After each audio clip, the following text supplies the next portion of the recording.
লাখ লাখ কোটি কোটি মানুষ দুইটা জায়গায় উঠে যাব লাগিব আৰু দুদিন আমি একোটে থিয় হম অইলিকে সুৰ মাৰ হৈ যাব অইলিকে ভস্ম হৈ যাব অইলিকে তন্য তন্য কৰিব আৰু এই সংকল্প লৈ আমি ওলাই আহিছো গতিকে আজি আন্দোলনত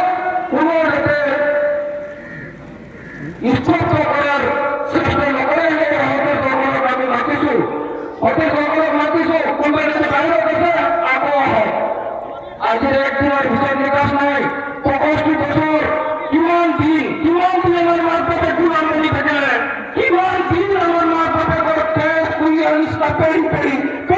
মানি খালে এই বিচাৰ নিকাশ আমাক দিব লাগিব কিমান দিন আমি গুলাম কৰিম কিমান যদি গুলামী হত্যা কৰিম আমি গুলামী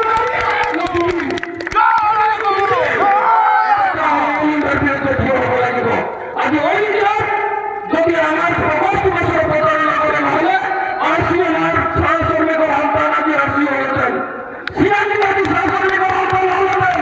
কিন্তু এই কর্পোরেট গোষ্ঠীটো আমার ক্যাশ হুই খায় আমার কেনেকে সিরাজের মানে গুলামি বনাব পারে তার কারণে ষড়যন্ত্র করেছে আর এই ষড়যন্ত্রের বিরুদ্ধে আমি ওলাই আহিছো এতিয়া আমি হাত দিব লাগিব প্ৰকল্প কৰিব লাগিব নিয়ন্ত্ৰণ ঠিক কৰিব লাগিব নহলে কৰ্পোৰেট গোষ্ঠী আৰু লাখ লাখ হাজাৰ হাজাৰ বছৰ আমাক গোলাম বনাব আমাৰ বাগান কাটি লৈ যাব একটা চাহগছ লৈ যাব আৰু সব ক্ষতিপূৰণ বাগানৰ মালিকক দিব গতিকে আমি অতি সকল জাতিক উদ্ধাৰ কৰিব হলে অসমীয়া জাতিক বচাব হলে আমাৰ নিচিনা দৰিদ্ৰ পৰিয়ালবিলাকে থিয় হ'ব লাগিব ধনী মানুহে আন্দোলন কৰিবলৈ আহে তেওঁলোকৰ সৰ্বোচ্চ আছে তেওঁলোক আজি অসমীয়া ভাষাত নপঢ়িলে হ'ল তেওঁলোক আমেৰিকাত গৈ থাকিব পাৰিব লণ্ডনত থাকিব পাৰিব আমি ক'ত যাম বাগানেৰি আমি যাম ক'ত আমাৰ মাটি ক'ত আছে অইনে আমি দেখা দিওঁ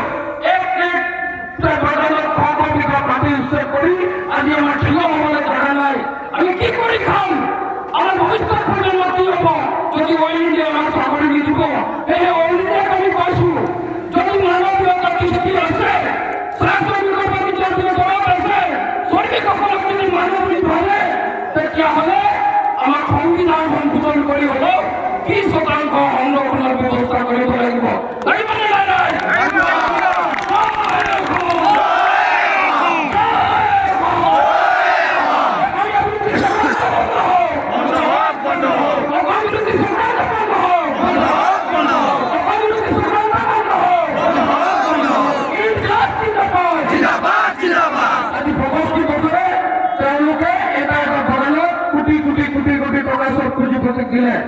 আজি চৰকাৰী ইমানটা বিশ্বাস চৰকাৰে হিৰাই চলাইছে তাৰ বাৰিষা উঠে হ'লে তাৰ ক্ষতিপূৰণ সহকৰ্মীকে পাব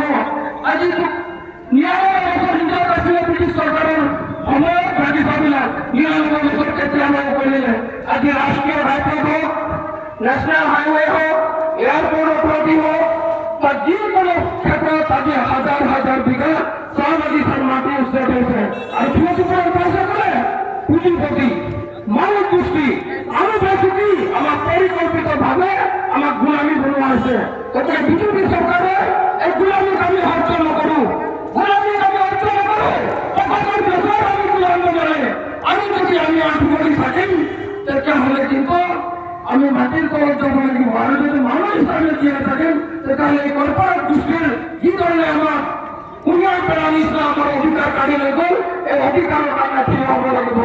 সেয়ে মই সকলোকে অনুৰোধ জনাইছো আগন্তুক দিনত আমাৰ যি আন্দোলন আজি আৰম্ভ হৈছে শেষ নোহোৱা পৰ্যন্ত আজি আমি খোৱা মানুহ আহিছো যিদিনা আমাৰ কুটিৰ ঘৰত মানুহ নিজৰ অধিকাৰ বুজি যেতিয়া অইল ইণ্ডিয়াৰ ওচৰত আহিব সেইদিনা অইল ইণ্ডিয়াই উপলব্ধি কৰিব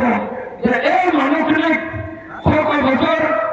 দশক প্ৰতাৰণা কৰাৰ ফল কি হয় তেতিয়া আমি বুজিব অইল ইণ্ডিয়াক আমি কিবা আকৌ কৈছো আৰ্চিক কৈছো চিএমডি কৈছো আপোনালোকৰ হাজিৰাৰ পৰা আমাক দিব নালাগে আপোনালোকৰ যি লাভ হয় সামাজিক উন্নয়নৰ যি পুঁজি আছে তাৰ পৰা আমাক অধিকাৰখিনি দিয়ক যাতে আমাৰ ছাত্ৰ ছাত্ৰীসকল চাহ বাগিচাত যিসকল ছাত্ৰ ছাত্ৰী আজি বিভিন্ন গ্ৰুপ কষ্ট কৰি পঢ়িছে কোনোবা আইটিআই পঢ়িছে কোনোবা ডক্টৰ পঢ়িছে কোনোবা ইঞ্জিনিয়াৰ পঢ়িছে বিভিন্ন স্কিল স্কিলত পঢ়ি ছাত্ৰ ছাত্ৰী এজন সংস্থাপন পোৱাৰ যোগ্য হৈছে এই ছাত্ৰ ছাত্ৰীসকলৰ যদি কথা চিন্তা নকৰে হৈ যায় তেতিয়াহ'লে আগন্তুক দিনত আমাৰ প্ৰতিবাদ আৰু জোৰদাৰ কৰিব লাগিব সেয়ে মই চমুকে মোৰ ইমানখিনি কথা ক'লো এতিয়া আমাৰ প্ৰতিবাদী ভাগৰ নামৰ কেন্দ্ৰীয় নেতৃত্ব আছে ডিব্ৰুগড়ৰ তিনিচুকীয়া জিলা সমিতিৰ সভাপতি সম্পাদক আছে তেওঁলোকে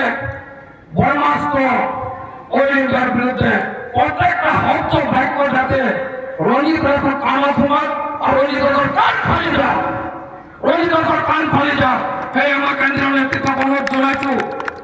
আজি পুলিচ দাৰোগালৈ আমাৰ বিৰুদ্ধে থিয় কৰা হৈছে আমি কি কৰিব আহিছো অইল ইণ্ডিয়াক চুৰ কৰিব আহিছো আমাৰ অধিকাৰ বিচাৰি আহিছো আমাৰ গণতান্ত্ৰিক প্ৰক্ৰিয়াৰ আন্দোলন কৰিবলৈ আহিছে আজি আমাৰ আন্দোলন বাধা দিয়াৰ চেষ্টা কৰিছে গতিকে অসম আৰু অসমীয়াৰ স্বাৰ্থত আজি ওলাই আহিছো আজি আমাৰ ইয়াত যিসকল খিলঞ্জীয়া মানুহ আছে যিসকল দুখীয়া শ্ৰেণীৰ ৰাইজ আছে সকলোৱে ভাবে যে অইল ইণ্ডিয়াৰ নিচিনা এটা দুখীয়া দৰিদ্ৰ ঘৰৰ ছাত্ৰ ছাত্ৰীয়ে চাকৰি পাওক ইয়াৰ যিবিলাক বিভাগ আছে আমাৰ ল'ৰা ছোৱালীবিলাকে জানক যে অইল ইণ্ডিয়াত কি কি চলে কিন্তু অইল ইণ্ডিয়াই এইটো ষড়যন্ত্ৰ কৰিছে আৰু ইয়াৰ পৰা চাৰিটাকৈ বিভাগ কাৰণিক বিভাগ মানৱ সম্পদ উন্নয়ন আৰু ঠিকা আৰু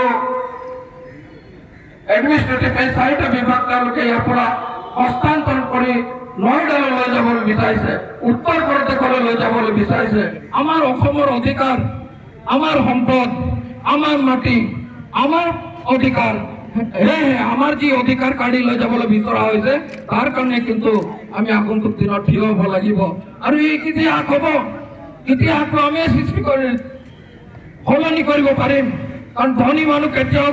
আন্দোলন কৰিবলৈ ওলাই নহয় তেওঁলোকৰ 10টা 20টা গাড়ী আছে আমাৰ একো নাই আজি ৰাতিপুৱা আহিছে কিছুমানে পইতা ভাত খাই আহিছে কিছুমানে নোখোৱাকৈ আহিছে যে অইল ইণ্ডিয়াত আমাৰ আন্দোলন আছে আমাৰ আন্দোলন আগন্তুক দিনত জাতিৰ ভৱিষ্যত সুৰক্ষিতৰ কাৰণে আমাৰ আন্দোলন আছে আৰু সেই বুলি ওলাই আহিছে আৰু সেয়েহে আমি একফালে যুঁজিলে অইল ইণ্ডিয়াৰ নিচিনা কৰ্পৰেট গোষ্ঠী এদিন নহ'লে এদিন উফৰি যাব অন্যথা বাধ্য হ'ব আমাৰ অধিকাৰবোৰ দিবলৈ সেয়ে মই পুনৰবাৰ সকলোকে শ্ৰদ্ধা জনাইছো আমাৰ মাজত আৰ্চা কেন্দ্ৰীয় সমিতিৰ লাদানন্দ ডাঙৰীয়া আছে তেখেতক অইলৰ বিৰুদ্ধে জোৰদাৰ প্ৰতিবাদী ভাষণ আগবঢ়াবলৈ অনুৰোধ জনালো